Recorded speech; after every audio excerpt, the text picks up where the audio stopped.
This is one of the viewpoint of Sharavathi River, early morning.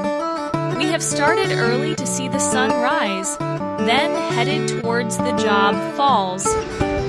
Welcome to Jog Falls, one of India's most iconic natural wonders. Located in the Shimoga district of Karnataka, it is the second highest plunge waterfall in India.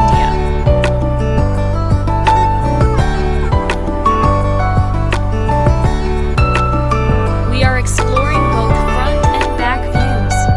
It is formed by the Sharavathi River, which drops an astonishing 830 feet. We did a little bit of climbing to go near the top. It was a scary but very beautiful view from the top.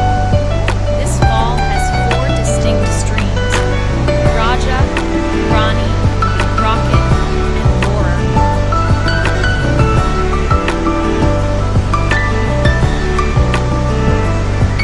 We are visiting in October, but the best time to visit this fall is during the monsoon season between July and October.